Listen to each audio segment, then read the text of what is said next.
Ha llegado el momento de escuchar la palabra de Dios. Un potente mensaje extraído de las Sagradas Escrituras. En la voz del pastor Carlos Hoyos. ¿Cuál es la primera pregunta que tenemos entonces, mi estimado Felipe? Sí, señor, nos hacen una pregunta muy interesante acerca de si esa persona lo llama maldición, si las maldiciones o las predisposiciones genéticas del ser humano a enfermedades o condiciones de salud que vienen de familia atrás, condiciones Se genéticas. llaman enfermedades hereditarias. Sí, llamémoslo así. En el lenguaje del pueblo. Es correcto. ¿Se borran o se quitan cuando la persona se convierte al Evangelio? No, ese es un concepto equivocado. Dios puede hacer un milagro, porque usted sabe que para Dios no hay nada imposible, ¿cierto? Pero la conversión del Evangelio no va direccionada en el sentido de lo humano, físico, sino de lo espiritual, de lo eterno, de lo divino, de lo inmortal. Ahora bien, si por el hecho de yo creer al Evangelio, una predisposición genética se cambia, a Dios sea la gloria. Pero en la Biblia no existe un argumento, un texto que diga que por el hecho de creer al Evangelio, las predisposiciones genéticas desaparecen. Eso no está en la Biblia. De hecho, hay creyentes que tienen una predisposición y, bueno, aflora la enfermedad, se casan y vuelve a aflorar la enfermedad en uno de sus descendientes. Eso no es porque no hayan nacido de nuevo, sino porque es una situación netamente humana. ¿Pero que Dios puede cambiarlo? Sí. Ahora, es muy interesante que las personas comprendan que ese mensaje de maldición hereditaria, que hay movimientos neopentecostales que utilizan esa terminología para sacar provechos económicos de la gente a través de la famosa teología de la prosperidad. No tiene validez en el cristianismo, en la iglesia, en la Biblia. Nosotros sabemos que todos los seres humanos que viven sin Dios, pues están destituidos de la gloria de Dios. El solo hecho de una persona creer al Evangelio, bautizarse como dicen las Sagradas Escrituras, eso hace de que el pasado de él ya no exista, hablando espiritualmente. ¿Está claro? Porque Pablo dice, si alguno está en Cristo, nueva criatura es. No se deje engañar de aquellos charlatanes que le hacen pensar que si usted no tiene dinero es la maldición de la familia. Eso no es así. La bendición de Dios nunca fue enfocada en ese campo. Al contrario, cuando un hombre vino a Jesús para decirle que quería seguirle, Jesús le dijo, las aves del cielo tienen nido y las zorras tienen guarida. El Hijo del Hombre no tiene dónde recostar su cabeza. Jesús no le ofrece a nadie un trono, le ofrece una cruz. Si alguno quiere venir en pos de mí, niéguese a sí mismo, tome su cruz y sígame. Entonces, las famosas maldiciones hereditarias no existen cuando usted llega a Jesús. Sin Cristo sí, usted está, como dice el dicho, llevado. Pero cuando uno viene a Jesús, el pasado queda atrás. La familia puede tener las maldiciones que quiera, pero yo en Cristo estoy completo y soy una nueva criatura. Pastor, es una pregunta que ya se ha respondido, pero la hermana lo hace recurrentemente en el programa pasado y en este. Y es acerca de que si una persona se puede volver a bautizar, ya que cuando se bautizó no tenía claro qué era el Evangelio. Y le pregunta que si se puede volver a bautizar porque la persona no sabe si hacerlo ya que entendió. Eso es muy complejo porque, a ver, ella misma se está dando una respuesta, ¿no? Dice, no sabe si hacerlo porque ya ella entendió. Bueno, Si usted entendió ya qué es el bautismo y para qué es el bautismo, no necesita bautizarse. ¿Quiénes necesitan bautizarse? Los que no saben qué es el bautismo y para qué es el bautismo. Esos sí necesitan bautizarse. Porque por eso Jesús dijo, vayan y hagan discípulos, o sea, enséñeles. Que es el equivalente a generarles conciencia qué es el bautismo y para qué es. Ahora, si yo me bauticé y después de los años entiendo qué es el bautismo y para qué es, yo debo de acogerme y hacerme o apropiarme de ese evento que se llevó en mi vida en el pasado, entendiendo con ello que el bautismo ya fue suministrado en mi vida y que yo sé para qué es y por qué. Amén. ¿Cuándo puede una persona solicitar el bautismo? Que diga, vea pastor, lo que pasa es que cuando a mí me bautizaron, era niño, tenía 5, 6, 7 años. No tenía conciencia de lo que hacía. No tenía conciencia de lo que hacía. Entonces, me bauticé porque me obligaron. En mi casa, mi papá, yo qué sé. Y después de que crecí, pues me he ido al mundo, nunca tuve frutos dignos de arrepentimiento y hoy entiendo que la salvación es algo serio y que el bautismo que a mí me suministraron no tiene valor en mi vida porque pues yo no fui consciente. El bautismo es la aspiración de una buena conciencia. Entonces usted puede acudir a su pastor, decirle que lo doctrine o lo disipule y luego bautizarse. Siga. Excelente. Hay una pregunta aquí relacionada más o menos. Dice, Dios le bendiga, pastor, ¿un niño de 10 años es responsable delante de Dios de lo que hace? Con la maldad que hay hoy, uno se queda sorprendido con la maldad que hay hoy. Yo creo que la conciencia de los muchachos de hoy se ha despertado a tal grado que realmente un muchacho a esa edad sí es responsable. De hecho, que a mí me gustaría que todos esos beneficios que le concede el Estado a esa cantidad de delincuentes muchachos se los quitaran. Porque si saben que un arma es para matar, pues también deben de saber que matar es un delito. Así es. ¿O no? Así es. Si saben que echarle mano a lo ajeno es robar, pues que paguen por sus consecuencias.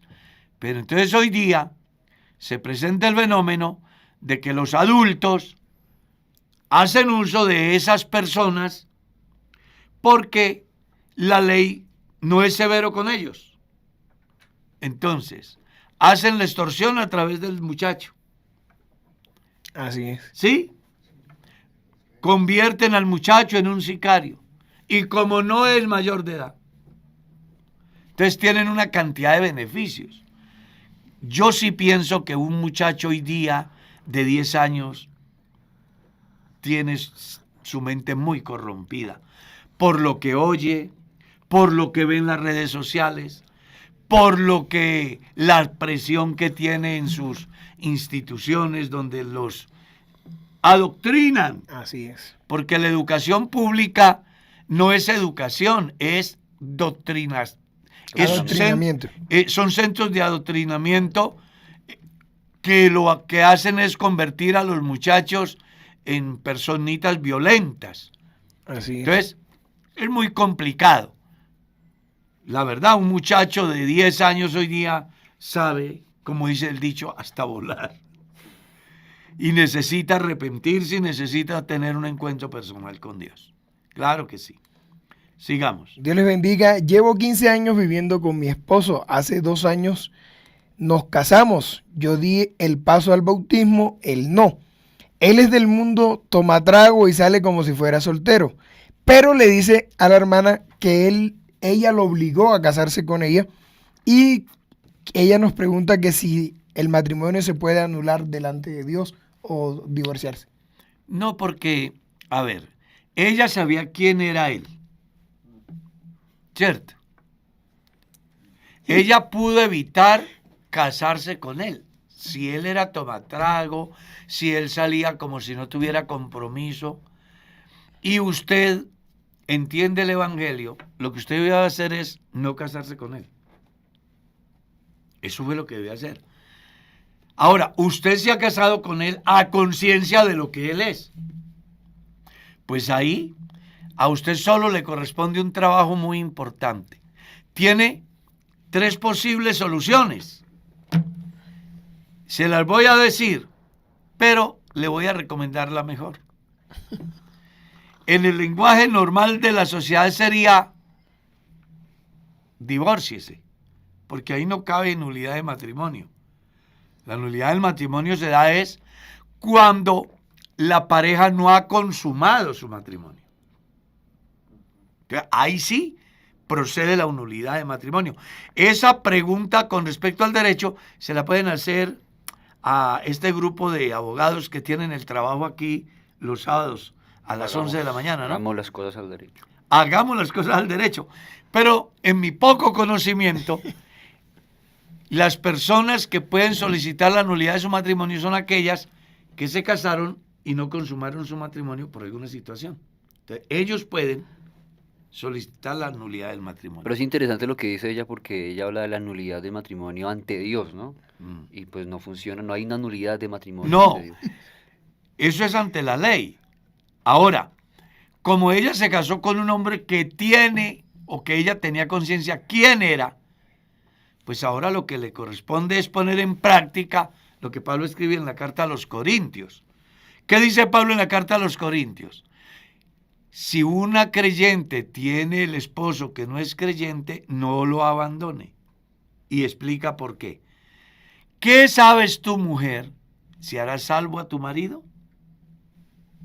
Entonces a usted le corresponde un trabajo misionero en la casa, a través de su oración, de su testimonio, de su ejemplo de vida, como esposa, como madre, como cristiana.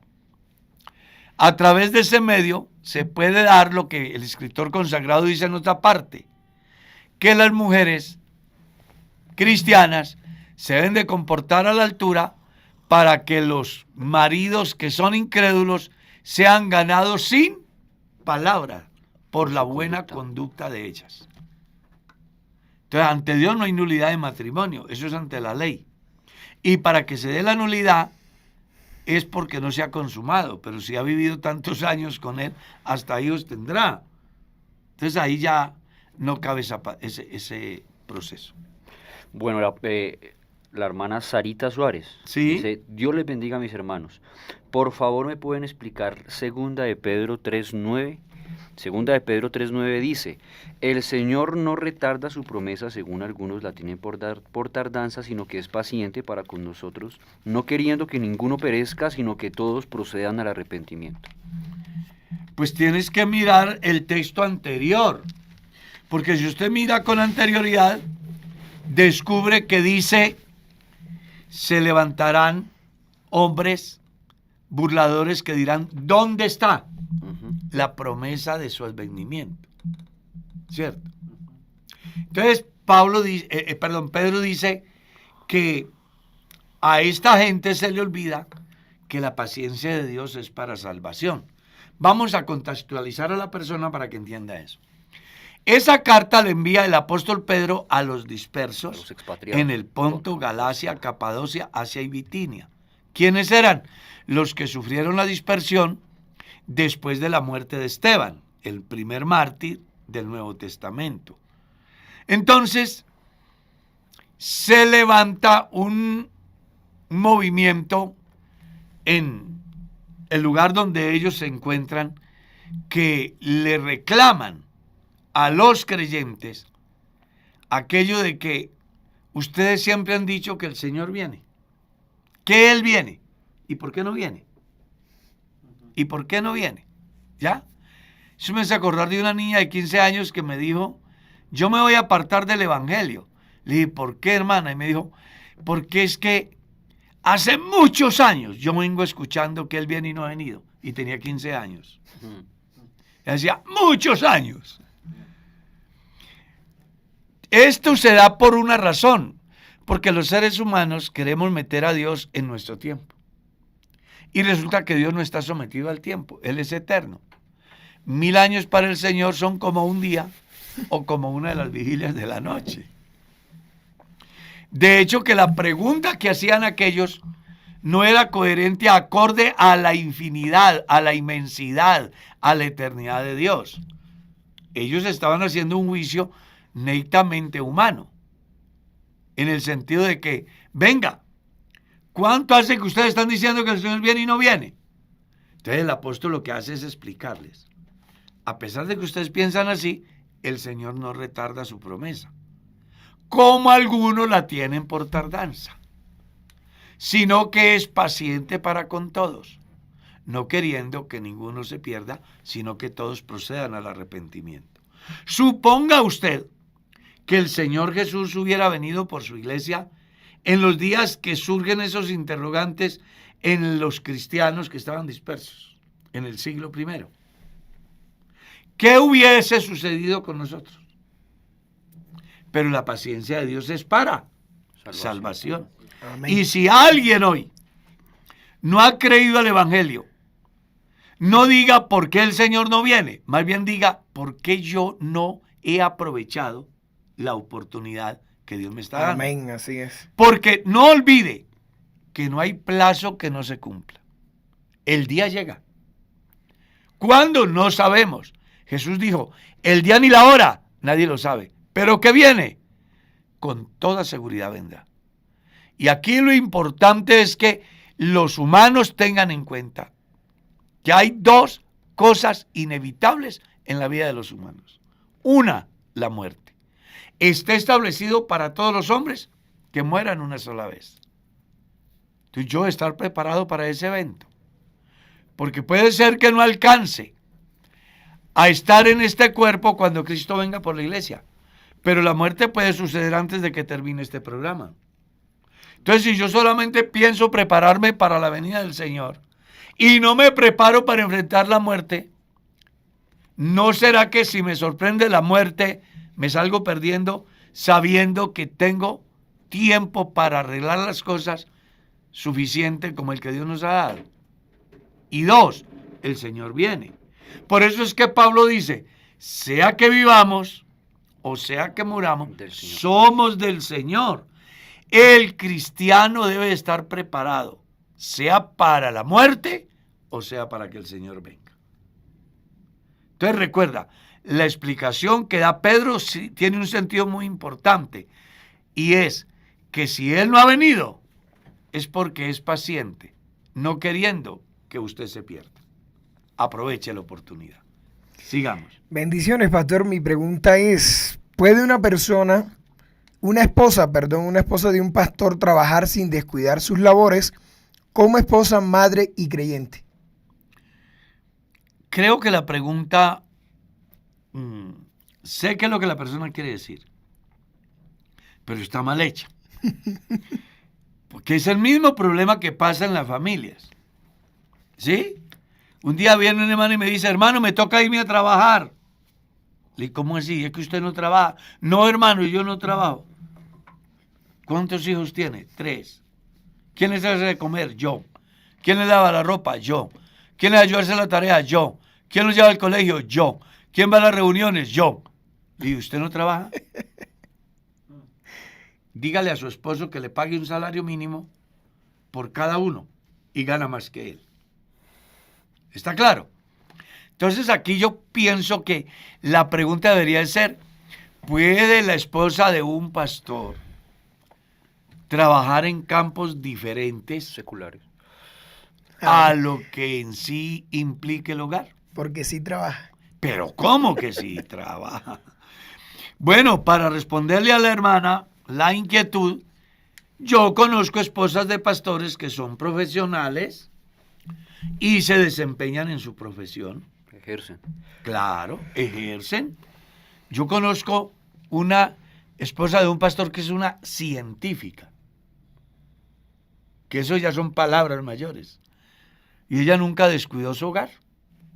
cumplió con sus deberes, crió sus hijos, estuvo siempre al lado de su esposo, hasta hoy, y es una científica.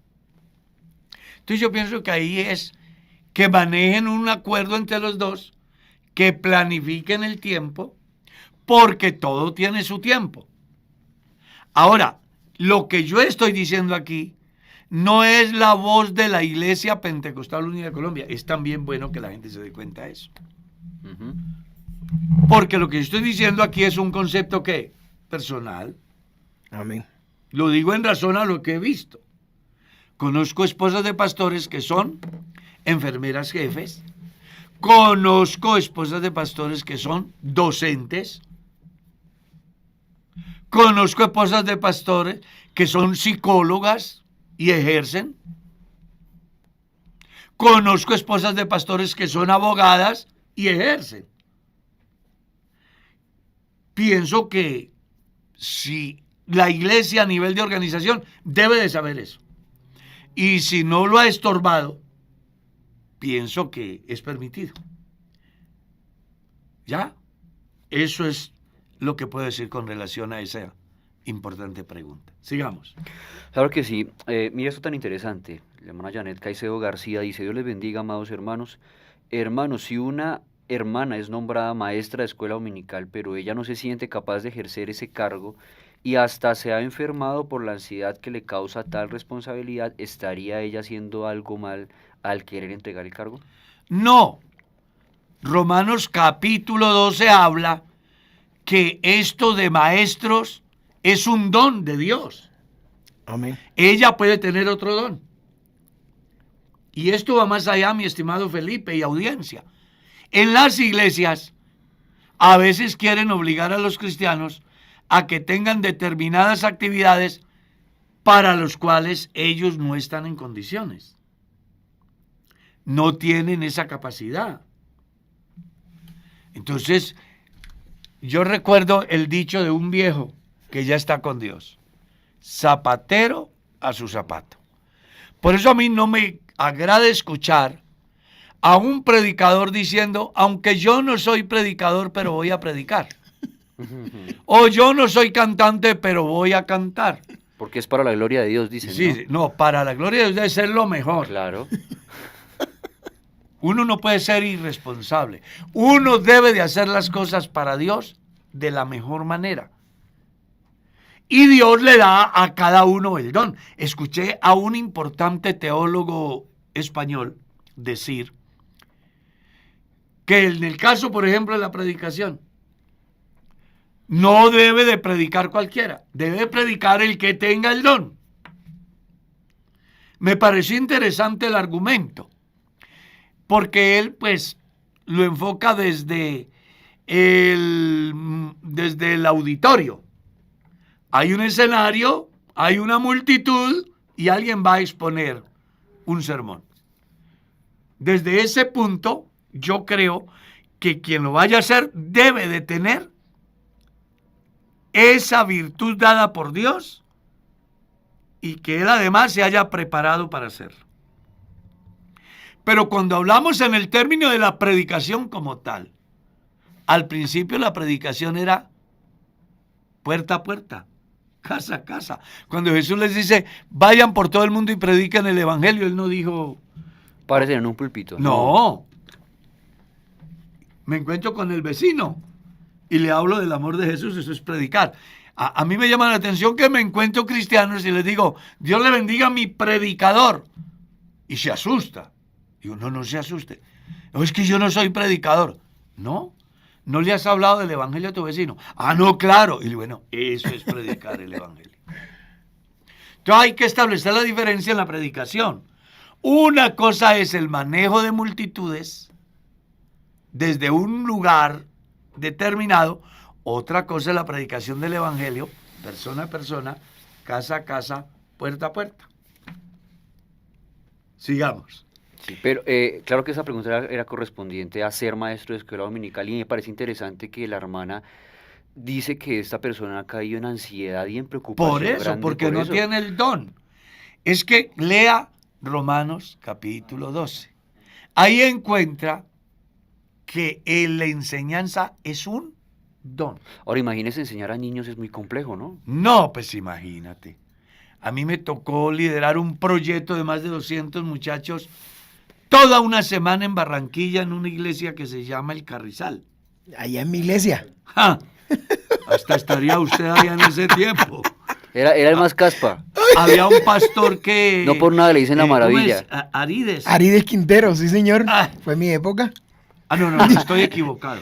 ¿Quién fue? Estaba el hermano Zúñiga. Ah, Alcides Zúñiga, sí señor. Eso sí. Estaba yo muy pequeño. Muy Claro. No le Y, diga, yo no le diga. y allá se hacen es desde las 8 de la mañana Sí, sí. hasta que termine el culto, ¿no? Sí, señor. Y eso a mí me tocó, yo no tenía la experiencia. Y viendo toda esa cantidad, me tocó dividir por grupitos de 10 personitas y colocarles un líder y ponerles a hacer talleres y tener ese líder exponiendo las conclusiones. Y allá aprendí algo muy importante, y es que en la niñez hay un potencial misionero increíble. De cada grupo salía alguien que le encantaba, por ejemplo, las misiones. Entonces me surgió la idea, que inclusive la expuse cuando fui directivo a mis compañeros de por qué no establecer escuelas de formación en lo académico y en lo teológico en determinados lugares, para que de ahí salieran los futuros predicadores para determinados territorios donde no todos pegamos allá. Ejemplo, Leticia. Se lleva un pastor de aquí para Leticia y hay que traerlo a los 2 meses porque la malaria lo tiene acabado. Así El es. clima. Pero si Se forman formáramos allá. el muchacho desde kinder, primaria, bachillerato, instituto, y tiene su formación en ambas áreas y además tiene la visión, el llamado de Dios, pues sale de ahí y él es pez en el agua allá. Claro. Sí, señor. Eso lo expuse yo a mis compañeros. Bastante interesante. Claro. Entonces yo sí creo que la enseñanza es un don que Dios da, aclaro, en la iglesia. Porque, no, y además es también interesante que lo miremos desde el campo secular. ¿Por qué no todos son profesores? Y porque hay profesores que les apasiona la academia, enseñar. No, y los que fuimos estudiantes pudimos diferenciar un profesor que disfrutaba enseñar como otro El que es que se profesor y no notaba que era disfruta lo que profesor hace. porque le Uy, tocó y no hermano. encontró empleo en otra cosa. Usted me hace recordar que yo recuerdo a mi profesor de sociales. Era un tipo apasionado. Tal Y cual. se ponía a hablar y lo llenaba uno de conocimiento y hacía hasta lo imposible porque uno entendiera y sabía todo eso de sociales. Claro, es que tenía ese don. Son dones naturales en el campo de lo académico. En el campo espiritual, el que va a enseñar debe de tener el don dado por el Espíritu Santo. Si siente ansiedad, debe de hacer un análisis, porque puede darse por 2 causas. Una, porque no tiene el don, o 2, porque no está capacitado para hacerlo. Amén, así es. Entonces, lo que también puede hacer es buscar orientación. Además, la iglesia tiene muchos mecanismos hoy para formar profesores en el campo teológico, a fin de que puedan desempeñar esa actividad en la escuela dominical. Sigamos. Pastor, una pregunta. ¿Cómo deben actuar los padres cristianos si su hijo tiene una inclinación sexual a personas del mismo sexo? Lo primero es que, a ver, es muy complejo la pregunta, porque creo yo que el padre de familia y la madre de familia, desde que comienza a desarrollarse su hijo, debe de mirar su comportamiento. Y en razón al comportamiento, debe de ir haciendo el trabajo para que el muchacho encuentre su verdadera identidad. Entonces, a veces los padres de familia no le pusimos cuidado a los mínimos detalles. Y un día abrimos los ojos y el muchacho ya es un adolescente. Y lo tenemos casi perdido. Entonces yo creo que lo primero es ser un veedor permanente en el proceso del desarrollo de su hijo. Y apenas aparezca el primer síntoma, pues sentarse y comenzar a encauzarlo. ¿Por qué? Porque no es cierto, científicamente no existe una prueba contundente que diga que un hombre es una mujer. O que nace, pastor. Eso es totalmente raro. Eso es falso. El sexo es placer, es un gusto. Y los individuos lo disfrutan dependiendo de su primera experiencia. Todos los seres humanos en un momento dado pueden llegar a tener ese deseo. Y dependiendo de cómo se inicia en la vida, pues así se va avanzando en el proceso. Yo conozco casos de una niña, por ejemplo, que a sus 12 años en el colegio ve un muchacho y se apasiona por él. Ella ve que el muchacho le hace ojitos y sueña con tener una experiencia con el muchacho. Entonces ella dice y se imagina cómo será el día que yo lo bese. Comienza a hablar con sus amiguitas y una amiguita pervertida le dice, yo le enseño a besarlo para que él se amañe. La primera vez que la niña inicia el proceso con la otra niña, ella se siente mal, porque ella sabe que es una hembra. Pero a causa de ese jueguito con la otra niña, resultó enamorada de la niña y terminó siendo lesbiana. Entonces, el sexo es placer. La gente se masturba por placer. La gente tiene sexo con el sexo opuesto por placer. La gente tiene sexo con animales por placer. Y todos los días están buscando nuevas ideas de satisfacer el placer. ¿Ya? Me llamó mucho la atención lo que me ha dicho un médico. Atiende a un paciente. Está enfermo de la próstata. Eyacula. Y ante la enfermedad delicada le dice el médico, voy a buscar el espacio aquí para usted. Yo, no me mande para allá porque es que yo me siento mujer. Dice, pero ¿cómo puede ser? Tienes genitales de varón, tienes próstata, eyaculas y más así que una mujer. Hace poco en Europa se dio un caso donde en aras del libre desarrollo de la personalidad, un muchacho de 14 años dice que se siente en cuerpo extraño o ajeno, porque él cree que es mujer. Y como les alcahuetean todo, entonces sus propios padres lo apoyan para que deje de ser hombre y sea mujer. Entonces va al cirujano, pagan lo que se requiere para poder acceder, porque él tiene derecho a hacer con su cuerpo lo que quiera, que esa es la filosofía que quieren implantar aquí con el famoso Ministerio de la Igualdad. ¿Cierto? Ujú. Es lo mismo. Eso viene de allá. Y entonces, ¿qué pasó? Pues el muchacho hizo lo que quiso con su cuerpo. Pero sucedió que a los 24 años se dio cuenta que era hombre. Y ahora quiere tener sus genitales de hombre.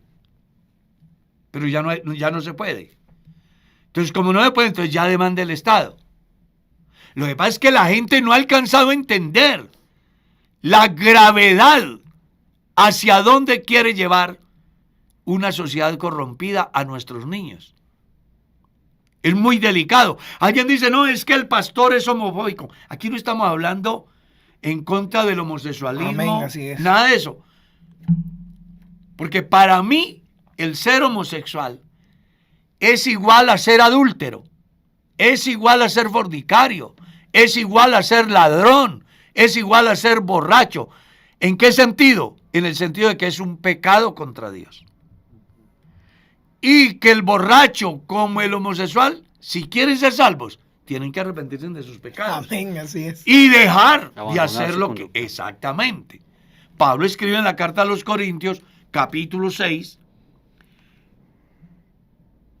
hablando acerca de las injusticias, y entre esas injusticias está ser adúltero, ser idólatra, ser fornicario, ser afeminado, ser gay. Eso dice ahí. Amén. Pero me encanta cómo concluye el pasaje. Esto erais, Algunos dos. pero ya no. ¿Qué había pasado? Que habían tenido un encuentro personal con Dios. Dios los había perdonado. Ellos habían sido transformados y habían dejado esas prácticas. Amén. ¿Está claro? Entonces yo creo que aquí los padres de familia tienen que pensar diferente. Yo atendí un caso de una joven que me decía que ella detestaba a los hombres y que ella se inclinaba por las mujeres. Pero un día descubro de que está enamorada de un hombre. ¿Cómo puede darse ese cambio de un momento a otro? No. Dios no hizo nada mal hecho. La Biblia dice, Dios hizo al hombre perfecto. Pero el hombre buscó ¿qué? Muchas perversiones. Muchas perversiones. Entre ellas, el placer con personas del mismo sexo. Entonces los padres de familia deben de ayudar para que así sus hijos vayan encontrando su propia identidad. Hay un caso que yo leí de la vida real. En un país de los más desarrollados del mundo, ha nacido una parejita, ¿sí? Y hay un niño que nace con sus genitales de varón y hay otro que nace con ambos genitales. Como ellos no tenían hijos, los padres dijeron, no, pues aquí tenemos la pareja. Hagámosle la cirugía al que tiene ambos sexos y contamos con el niño y con la niña. Y sucedió que el que tenía ambos genitales No era niña. no era niña, era un varón. Y ahora ha crecido y le ha causado la tragedia más grande a esa familia. Yo recuerdo que en un programa en Kennedy Gospel me hicieron una pregunta de alguien en alguna parte que le pasó lo mismo, que sí que hacía. Pues como yo ya había leído y me había informado, les di un consejo. Venga, cuando un fenómeno de eso se presenta, no escandalice a la personita, quiéralo, valórelo y vaya mirando su inclinación, porque es algo muy complejo.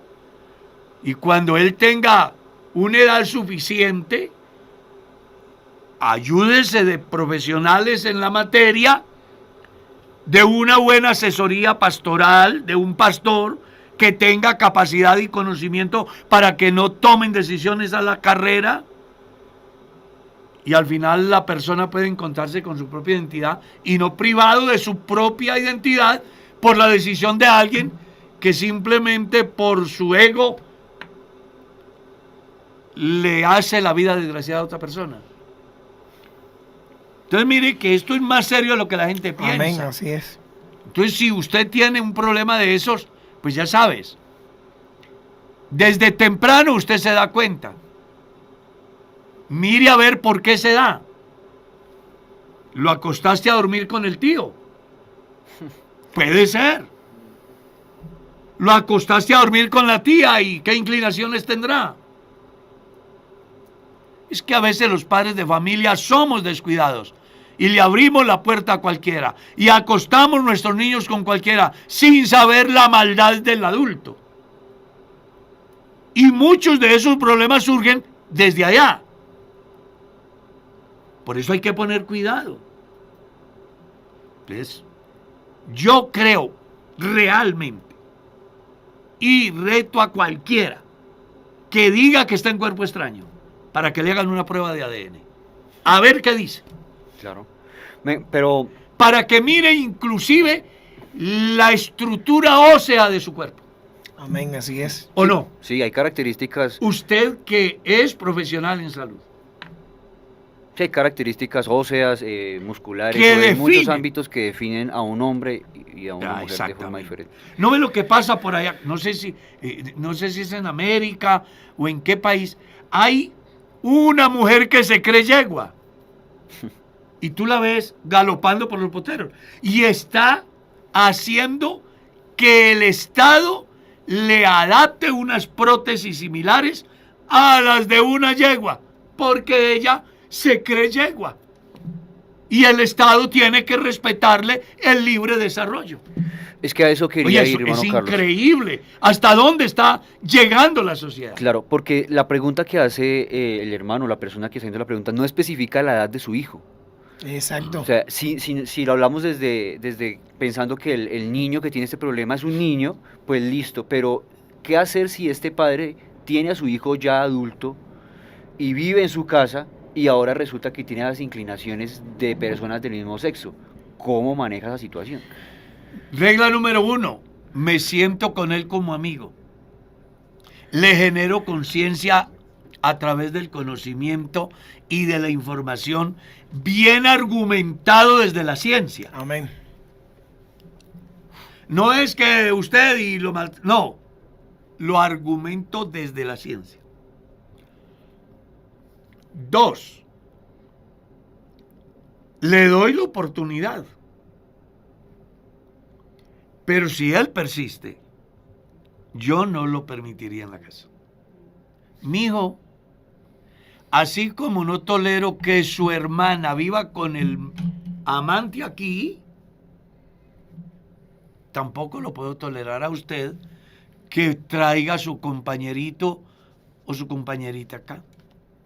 Vivan su vida, yo los crié, les enseñé, he hecho hasta lo imposible porque ustedes sean personas que encajen en una sociedad acorde a su identidad, y usted, en aras del placer, se extravía. Pues como no puedo tolerar a mi hijo ladrón acá, porque ser ladrón, hurtar es un pecado, y yo no lo puedo consentir, yo tampoco puedo consentirlo a usted en esa condición. Entonces no puede volver a donde... Sí, él puede venir, porque nunca dejará de ser hijo. Pero una cosa es que mi hijo haga su vida y viva su vida por ahí afuera. Otra cosa es que quiera imponerme ese estilo en mi hogar. El Salmo 100 es muy interesante. No pondré delante de mis ojos cosa injusta, dice el rey. Aborrezco la obra de los que se desvían, no al que se desvía, sino la obra. ¿Está claro? Ninguno de ellos se afirmará delante de mí. Y punto seguido sigue diciendo él: no habitará dentro de mi casa el que hace fraude. O sea que para el salmista era tan sagrado su hogar y tan grande el Dios que ellos tenían, que decía, no puedo permitir nada malo dentro de mi casa. Que hagan lo que quieran, donde quieran, pero en mi casa, no. Pastor, déjeme hacer uso de la imaginación. Digamos que se lleva a cabo eso que usted dice, el padre se sienta con su hijo y llegan a acuerdos, o no llegan a acuerdos, el padre le pone claras las reglas de su casa, entonces el hijo las acepta, dice, listo, está bien, pero yo no voy a incumplir ninguna de las reglas que hay aquí en la casa, y entonces el padre acepta que él viva en su casa. porque no va a incumplir ninguna de las reglas, incluyendo todo lo que tiene que ver con la conducta homosexual y todo esto. Pero el muchacho sigue teniendo en su interior esa inclinación, pero sigue viviendo ahí. Es igual a que yo como varón tengo la inclinación por una hembra. Vivo en mi casa. Pero el hecho de que yo me sienta atraído por una mujer no es igual a que viva en práctica con una mujer. Yo conozco personas que fueron homosexuales y están dentro de la iglesia. Es más, conozco a alguien que es diácono en una iglesia. Pero el hombre recibió a Jesucristo de verdad. Aceptó las reglas establecidas por Dios. Es que el deseo sexual no discrimina. ¿Usted sabe por qué se ayudan con animales?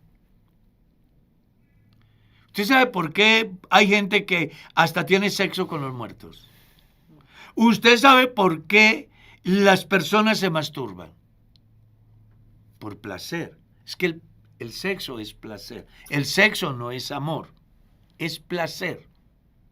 El hecho de que yo tenga deseos de tener placer no es pecado. Pecado es consumar el placer fuera de lo establecido por Dios. Entonces vamos a suponer que un muchacho tiene ese problema.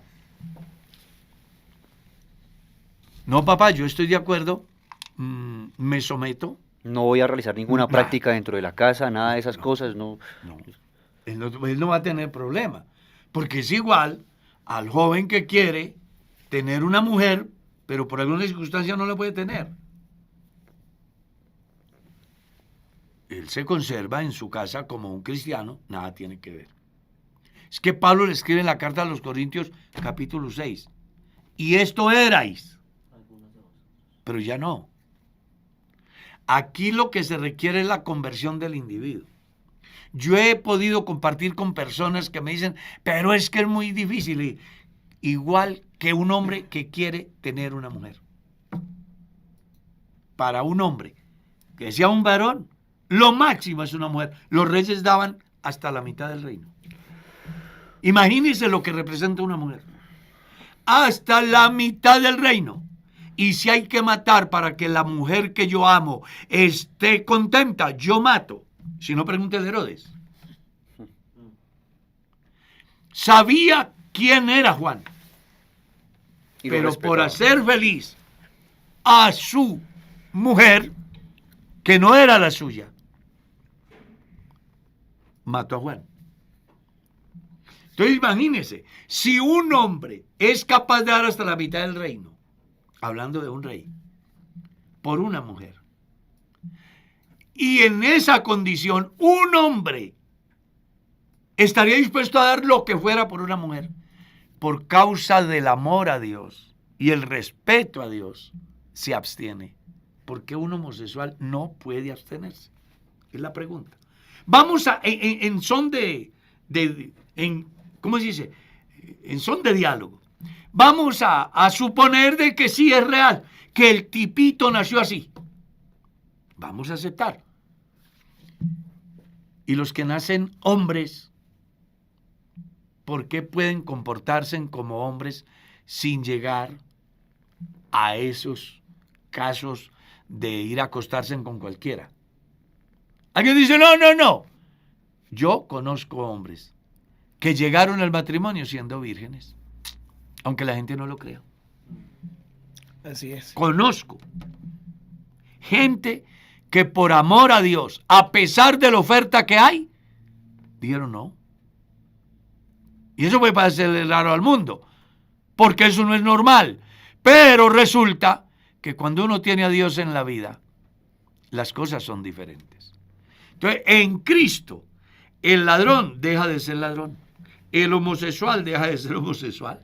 El adúltero deja de ser adúltero. El fornicario deja de ser fornicario. El maldiciente deja de ser maldiciente. Porque es que si alguno está en Cristo, es una nueva criatura. Sigamos. Para acá le preguntan, Dios le bendiga grandemente, pastor. Mi inquietud es si el Leviatán que se menciona en la Biblia existe en este tiempo. Es una figura que menciona Job en su poesía, porque Job es un libro poético.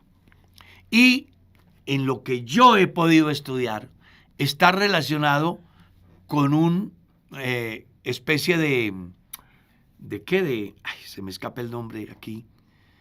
De una criatura del mar inmensa. Monstruo marino. Un monstruo marino. Está relacionado con él. O sea, hace alusión en su libro comparándolo con aquel gran monstruo marino, que entre otras cosas da una descripción muy interesante. Dice que bota fuego, ¿no? Pero es una comparación en el orden poético que él plantea, haciendo mención de un monstruo en el mar.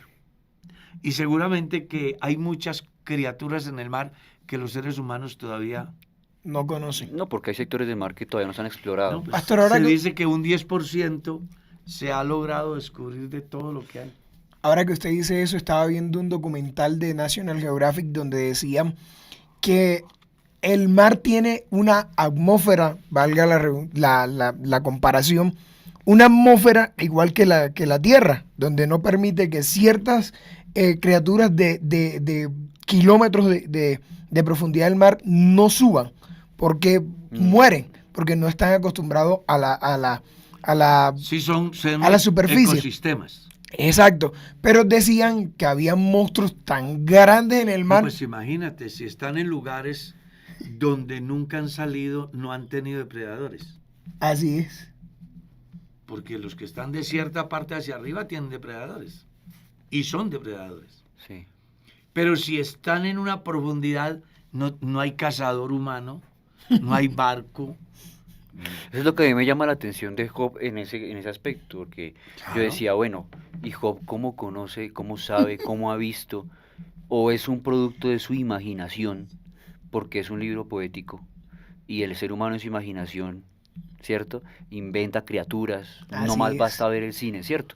Entonces yo siempre me he preguntado respecto a eso, si puede ser producto de la imaginación y la creatividad de Job, o si realmente él vio esa criatura, o de Mire dónde lo que yo- hay esa referencia. Mire, hablando de Leviatán, dice que viene del hebreo, dice, es una bestia marina gigante narrada en la Biblia. Su creación por Dios se encuentra en Génesis y en Job. Y Job describe su aspecto físico con semejanza a un dragón. Eso es lo que dice el diccionario aquí.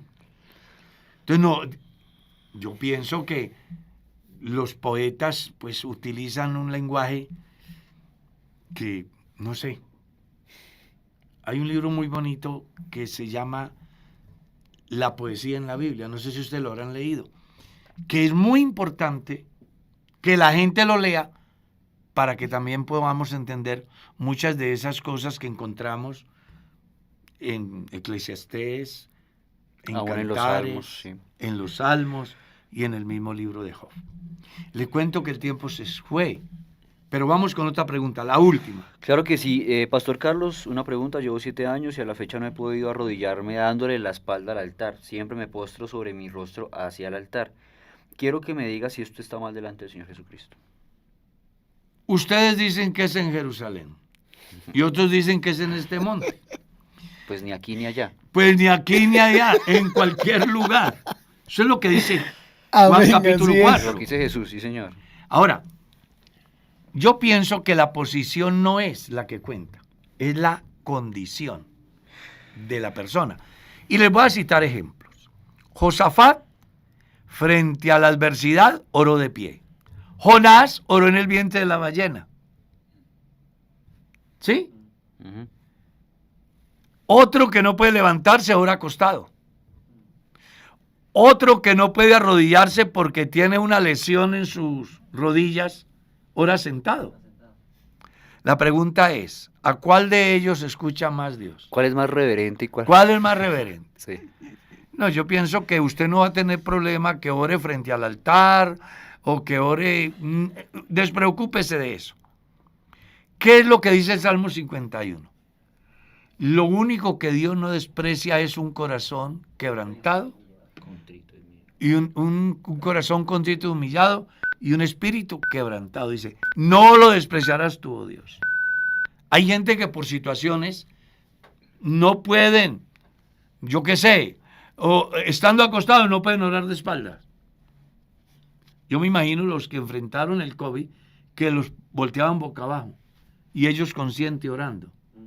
¿Lo escucharía Dios o no?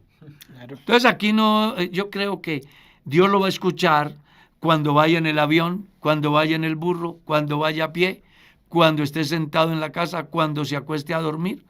Es que la vida devocional del cristiano debe ser las 24/7.